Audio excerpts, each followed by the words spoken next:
Good morning, friends. It is good to be in the church. It's a little bit of a different context here, and I see like faculty and students who just look happier this morning. Like everyone just is a little bit cheerier. Break is here, and you guys are feeling good. So glad you are. And for the rest of you that have to work this week, well, life is life. I was trying to think of something really consoling I could say. I didn't have anything. So I want to start off by talking about chaos. You guys ever experienced chaos in your life before? Yeah, a couple of you have had chaos. I'm going to make an idea here that I don't think you actually have. I don't think you actually experienced chaos in your life unless you've experienced having a house full of elementary-aged kids that you're trying to rush off to get to school every morning on time. Some of you have been there, you've tried this before. That is, in my experience, my life experience so far, that is when chaos reigns. That's when it comes down. And right now, we're actually experiencing this to some degree, but it's the gentlest version of it that I've ever had, because we live right by the school. I mean, all we really have to do is just kind of point the kids out, make sure they're not in their PJs, and just kind of like shove them, and just they start walking to school. There have been times they're out of bed, at least one of them, just 20 minutes before school starts. Getting out of bed, getting breakfast, sometimes packing their own lunch and making it to school on time. It's amazing living right where we're at right now. But it hasn't always been that way. And they haven't always been as independent as they are. And I'm thinking back to a particular period, a particular year or a spring in my life where it was awful. And that spring was about 2 years ago. Because at this moment, the kids were a bit younger, and so Hudson, I think, was just 3, so you have that little bonus. You're getting your kids ready for school, plus you have a 3-year-old. I think they were, what would this be, 2nd grade and 3rd grade. And then on top of that, we thought, you know what would be a good idea? Let's get a puppy. Yeah, that would be fun. Let's get a puppy to add to the mix, because we don't have enough chaos in our life right now. And so that's what we did. And Valerie was working about 2 days a week, and she would leave early in the morning before the kids were up, which would leave me 2 days out of the week responsible for getting them out and out on time. Now the thing is about this, that life is cruel, because when the kids are preschool, there's this constant dynamic where you're wanting them to sleep in. You want them to get as much rest as possible, but what time do they wake up when they're preschool? Like 5 a.m., 6 a.m. But suddenly they get enrolled in school and their clock resets, and now you're waking them up, you're realizing the time is going bad. Anyway, I remember this one particular morning, actually a series of mornings, where we would have different events that would take place that we weren't really supposed to tell mom about, right? Like, maybe some of you dads have been here before where, maybe we shouldn't tell mom what we had for breakfast. Maybe we'll just keep that between us. Or there was a secret that came out just this week that Valerie had never heard of. There's this moment when we were just rushing through the house trying to get out, and then suddenly we realized Tucker, our dog, was literally on top of the dining room table, licking up breakfast. And I was like, kids, don't tell mom. She does not need to know this right now. But it seems like all this chaos would happen, no matter how scheduled I would try to be to try to get things off to a smooth start. It always felt like this was this moment where the emotions would come raw. And there was one particular morning where I remember them seeing Dad explode. Have you ever had one of these moments where the emotions take control? And the moment really came to a head when I grabbed a lunch pail, and I don't remember why I was upset, but something triggered me deep down inside, and before I knew what I was doing, I had thrown one of the kids' lunch pail across the room at nothing in particular, but it slammed into a door, and the thing exploded. And I remember the applesauce just going like a bomb in the room. It was on the ceiling and on the wall, and somehow that moment it diffused the situation because my kids started laughing at me. Like, Dad, you are nuts. Have you ever had that? Have you ever had a moment like this where anger comes out of nowhere and you suddenly find yourself just losing it a bit? I'm hoping that, sometimes I feel like this is a shot in the dark when we land on a sermon topic. and I'm thinking about my life experiences, I'm like, yeah, I think everyone experiences this too. And I have this fear one of these times, everyone's going to be like, no, this is totally just you. We have never thrown our kid's lunch pail against the wall and watched it explode. You were unhinged. But these are the moments that happen, at least in my life, from time to time. And I would like to say that this happened just post-kids, and maybe this is sort of like this, when the chaos got real, that's when the trouble started. But I know this has been something that has happened at least, I don't know, once every couple of years throughout my life.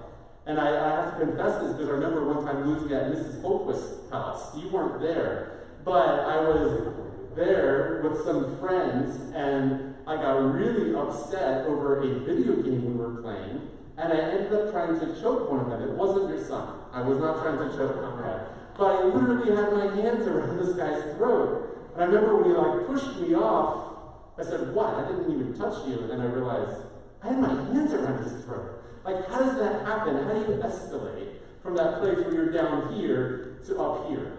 How do you get to that place where the anger takes over and suddenly you find yourself just out of control? Or maybe for you, it's not actually that you're out of control. Maybe the anger is something that you hold deep inside, but you still have it. You may not be wrapping your hands around someone's throat, but you still have the effects of anger in your soul. It's happening somewhere inside of you. And there's actual physical results, right? So according to WebMD, where I get all of my medical information apparently, when the anger takes over, your hormone levels increase, your breathing quickens, your pulse and blood pressure soar, you start to sweat, and your pupils dilate. Basically, your body is ready for action when the anger comes. And this is very useful sometimes, right? It's useful to have this kind of response take over when, I don't know, you're being chased by a bear. That's a really good time for your body to be ready for action. And it seems like that's how our bodies are designed. This anger impulse is good if you're in war. And it's good if you have a man-eating lion chasing you. But it's not super useful when you're trying to pack your kids' lunches, right? And this is usually the experience that we have in modern Western society, is that we have these moments where we have this actual physical response, and we feel this need for some kind of release, but we're standing in line at the DMV, and that's where the anger is taking place. And what do you do with it in that moment right there? Because there's not a lot of things to deal with that are very physical in that moment, and if you do get physical in that moment, you're probably going to have the cops called on you, right? So how do we handle that kind of anger? And it comes in lots of different ways, if we think about it. Think about the times that you get angry in your life. Sometimes the anger comes in the most mundane of situations. Have you ever been at, I don't know, some line like the grocery store, and that person pulls out a checkbook, and you're like, man, I am running so late. It's not 1995. Why are you writing a check right now? Or maybe they're wanting to do a price check on that one item because they think they got charged 30 cents more than they should have, and you're thinking, I have an appointment to go to, and the anger just starts to build. So sometimes it's just these real trivial, mundane situations that the anger comes there. Sometimes, this is going to really surprise you, sometimes anger comes with political discussions.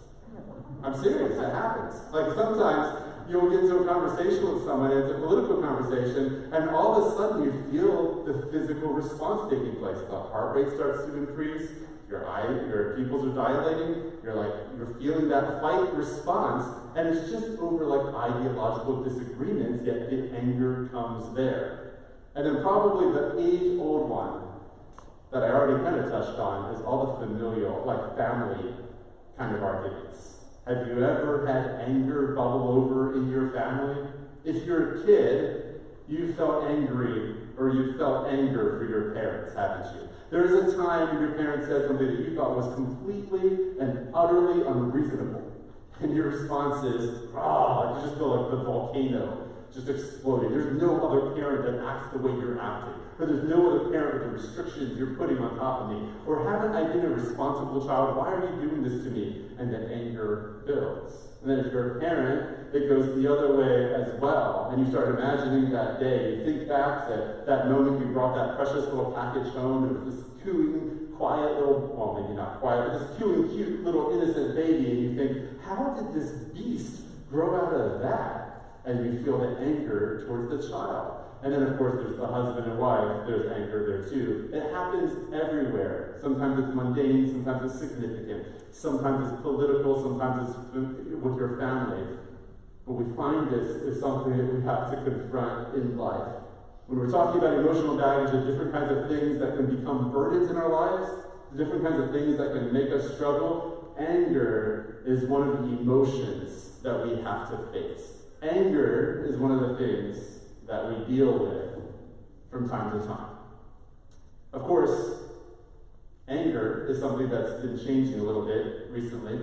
According to one study by Gallup and the Gallup polls, anger has been on the rise for the last number of years, every year showing more and more people reporting that they're angry. And in an article last year in The Guardian, it says this, it says, it feels like it's different as well, like the kind of anger that we're experiencing. It feels like it's different as well. It's as though our anger has curdled and gone rancid. As a society, we seem not to express it and move on, but to stew in it until at the extremes it hardens into violence and hate. In other words, we have the anger, and sometimes it doesn't get fully, rightly expressed, and it begins to build. Another point in the article is that today's world with anger, we find it coming in ways that we don't process well, and I'll explain why. Let me go to the next quote. We built a world that's extremely good at generating causes for anger, but extremely bad at giving us anything constructive to do with it. We live in denser settlements and thus more frequently get each other's backs up, but our gripes are usually with strangers, which means that there's no pre-existing relationship to discuss and to recalibrate. Your encounter with a jerk who barges past you on the train platform is likely to be the only time that you're going to meet this person. So in other words, when we have anger in the relationships that we live with, as unpleasant as it can be, it can actually be productive. Right? There's a moment where you get fed up with someone and you explode and it generates some kind of dispute. But in that place, at least you are processing towards something productive, and the two of you begin to work through some kind of change, hopefully.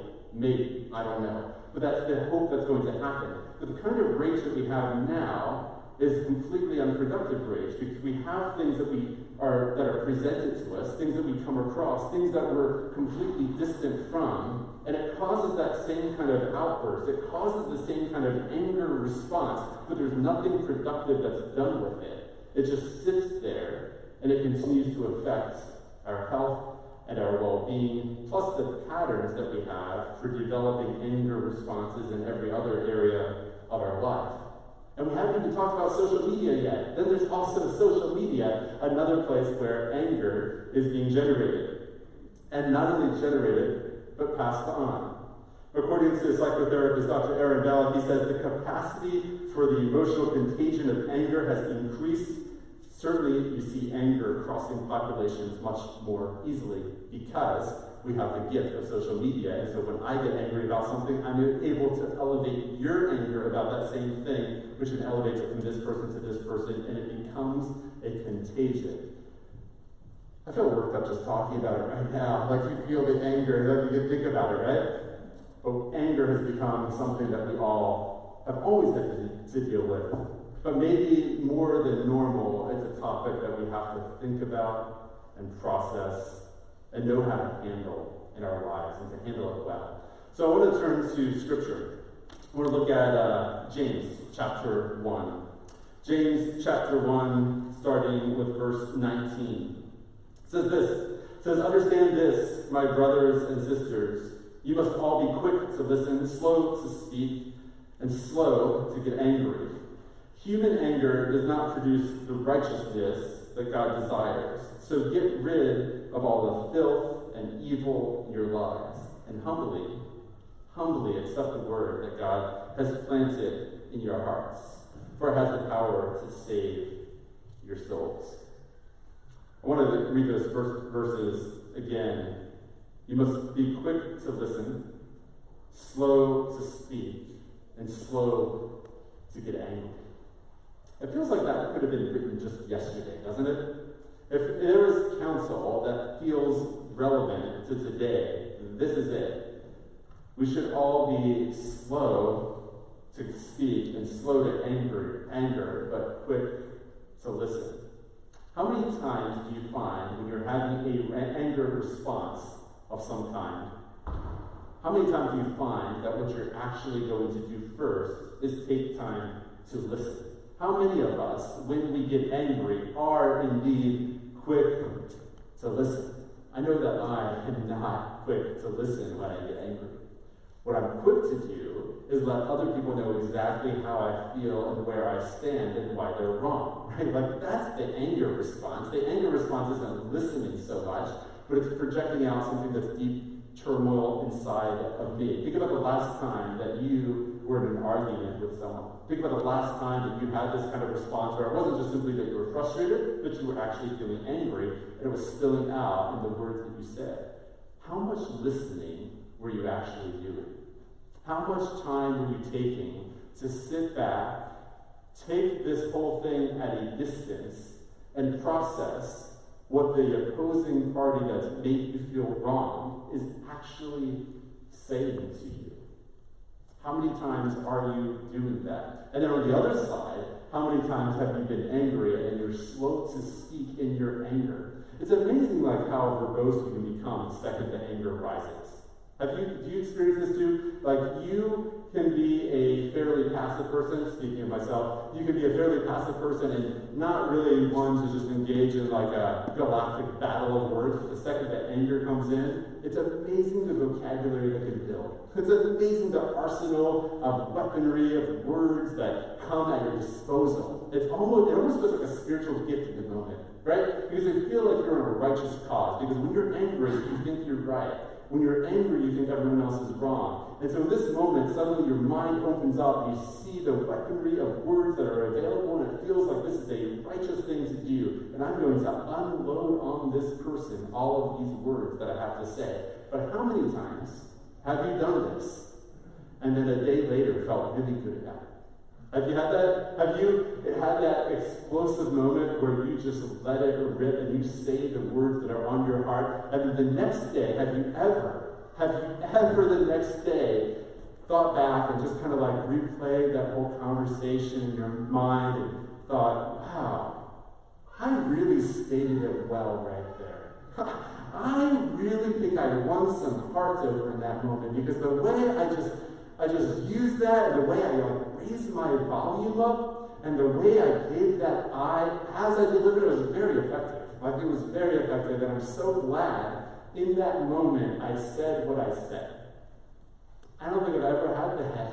I don't think it's ever been my response when I've spoken out in anger, that a day or two later I think back and think, wow, I'm so glad that happened, because that was an effective use of communication.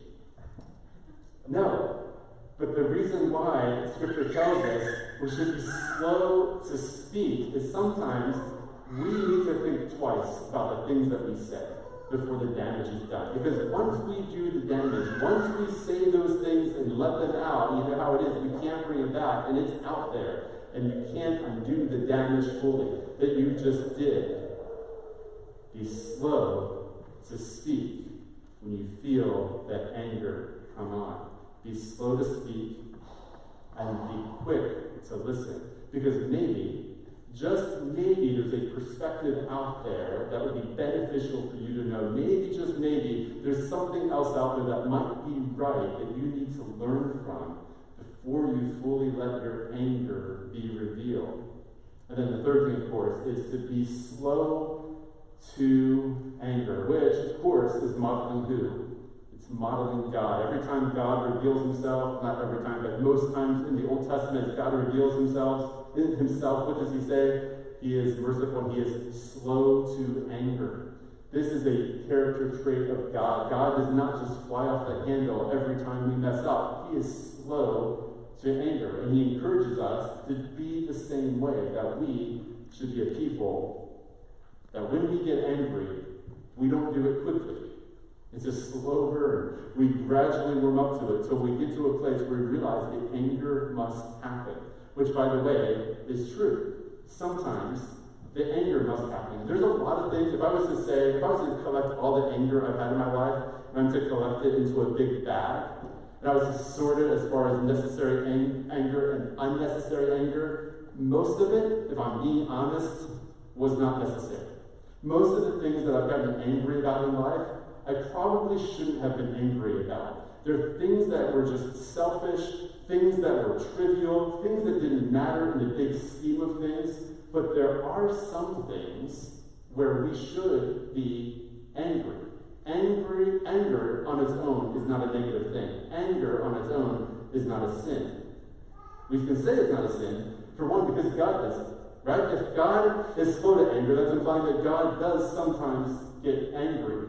And we see it in Jesus himself. You go to Mark chapter 3, verses 1 and 2, where I'll start for context, because in verse 5 where we get not in a moral sense, but a negative energy that's meant to combat something, to destroy something.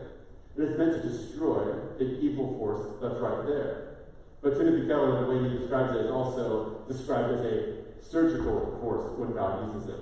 It's focused on that one thing that's meant to be eliminated, whereas we tend to have kind of a nuclear response to our anger, where it destroys everything around us.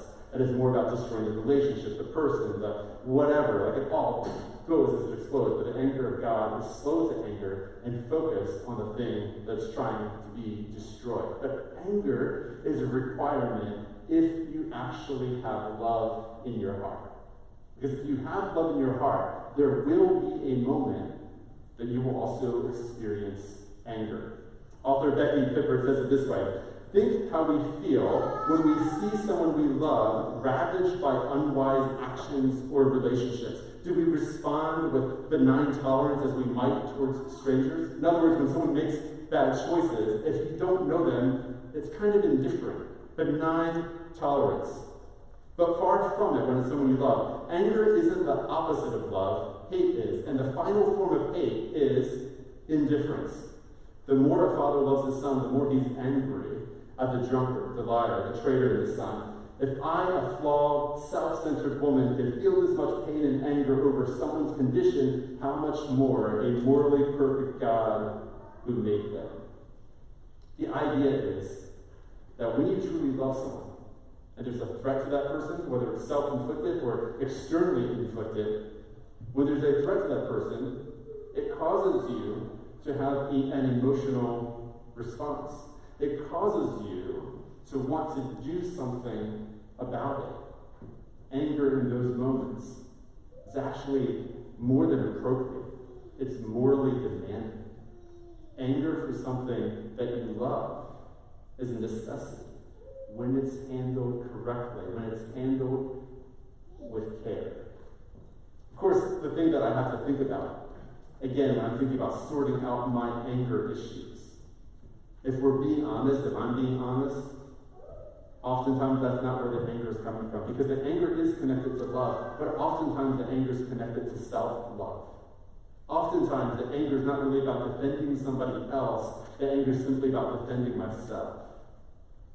So when I get angry because I'm standing behind someone at the line and they're taking up too much time and I'm going to run really late for that appointment, I'm angry in that moment because I'm afraid it's going to make me look dumb if I'm late, right? And so in that moment, the reason why that's blowing up is because my time has become so sacred to me and my reputation has become so sacred to me that I just can't handle the idea of looking bad around someone else. And that's where the anger is coming from. It's coming from a source of love, but it's coming from just self-interested self-love.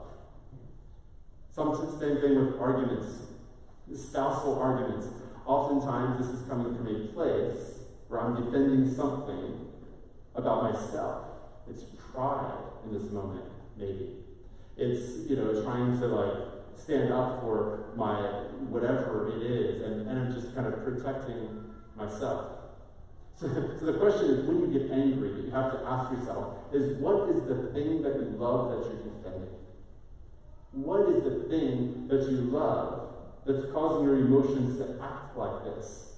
Because sometimes the thing that you love is honorable, and sometimes it's just pure selfishness.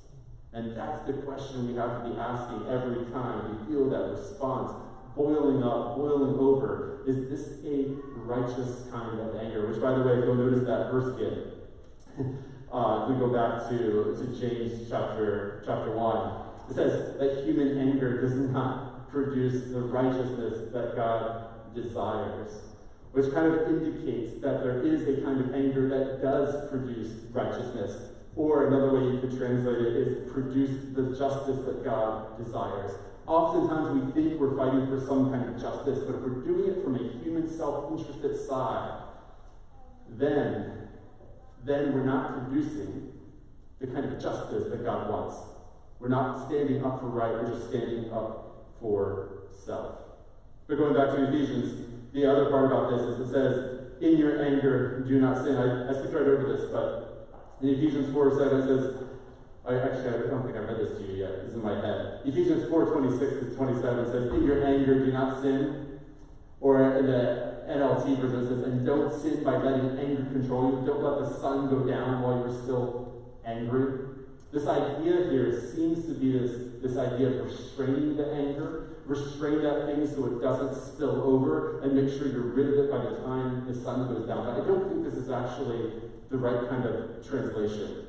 First of all, if you go to the NIV, it says, in your anger, do not sin, which is saying, like, okay, well, the anger is going to come, and at some point you're going to have it, but when you have it, control it well, deal with it well, make sure that you're not falling into sin by the way that you're dealing with that anger. But it's actually even more bold than that in the original translation. In the original translation, it's an imperative. It says, or the King James actually gets kind of closer to this. The King James says, be ye angry and sin not. In other words, the imperative isn't to simply, when this happens, it's not really an imperative. That's sort of like if you happen to fall into anger. But instead, the imperative is, be angry. Be angry. If you're a loving person, there's a moment where you need to be angry. Because like we just talked about, the opposite of love is not anger, it's indifference. If you care about someone, you will have moments where you want to defend them and you will feel anger on their behalf. So be angry, but when you do, don't sin. So really the question we have to ask ourselves is, what is the anger producing? Brene Brown, talking about anger, says this. She says, anger is a catalyst. Holding on to it will make us exhausted and sick. Internalizing anger will take away our joy and spirit. Externalizing anger will make us less effective in our attempts to create change and forge connection. It's an emotion that we need to transform into something life-giving: courage, love, change, compassion, justice. Anger is a powerful catalyst, but a life-sucking companion. This is why in Ephesians it says, don't let the sun go down on your anger. Be angry. There's a moment for that. But don't let it become a life-sucking companion. You need to find the right way to express it. Because typically, we have about 3 different ways that we deal with it. The first way is to simply bury it. You have the anger, and you stuff it down deep inside, and that has its own studied physical effects on your body. There's the explosive anger that comes out and just kind of sheds over everything around you. And that also has studied physical negative effects on your body. But then there's the slow to anger response that takes it and utilizes that anger as a tool. Have you ever had a difficult conversation that you needed to have with someone that you didn't actually have the courage to have, but because there was anger involved in the situation, because there was some kind of injustice that needed to be stated, it gave you the fortitude, it gave you the courage, it gave you the words, the ability to make that phone call you didn't want to make. That is when anger is a catalyst for change. It's a catalyst to stand up to the things of life that are not right. It's the catalyst to stand up to injustice and make a difference in the world. And it's the kind of anger that we're demanded to have in Ephesians. The flip side, or the companions of love, to be angry in those moments. There's a story of, from a couple years ago of an NBA player, Marc Gasol. I don't watch NBA, so I hope I'm saying it right, pronouncing it right.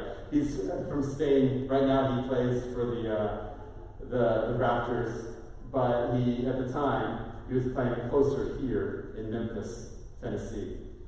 And there was if you remember, a couple years ago, it was the height of the refugee crisis. There was a lot of people that were fleeing from Libya, looking for some kind of refuge. There was a huge tragedy because so many people were setting off to sea, trying to escape the domestic abuses they were experiencing at home. But so many of them were not making it. About 1 in 31 were making it out alive. The rest were drowning out in sea. This particular summer, 2 years ago in July of 2018, 1,500 immigrants had already died that year. And he had been distantly supporting this organization that would try to rescue people at sea. They would sail out, they would look for Libyans just afloat. But this year he said that he felt something stir deep inside. And what was it that stirred? Anger. And that anger, he said, made him realize that he could no longer sit on the sidelines while people were losing their lives. And so utilizing his status, not taking counsel from family and friends who didn't think this was a great idea, not consulting with his team who usually sees their players as an asset not worthy of taking major risks, decided to go out with this group himself, searching for lives, bringing people onto the boat, bringing people that they found afloat, trying to save any life that they could find. It's the example of the godlike anger we can have. When we see something, we can make a difference in life. Rather than protecting ourselves, protecting people around us, serving people around us, reaching out to the people around us. God, so many times we have emotions that well up from deep within, but we want to surrender them to you. May you take what we have and heal us, and may you take what we have to offer and use it as transforming power through your love to fight for the things that are good rather than for the things that are not. May the anger that we have be aligned with you. May we drop the selfishness that drives so much of it. May we fully surrender to you.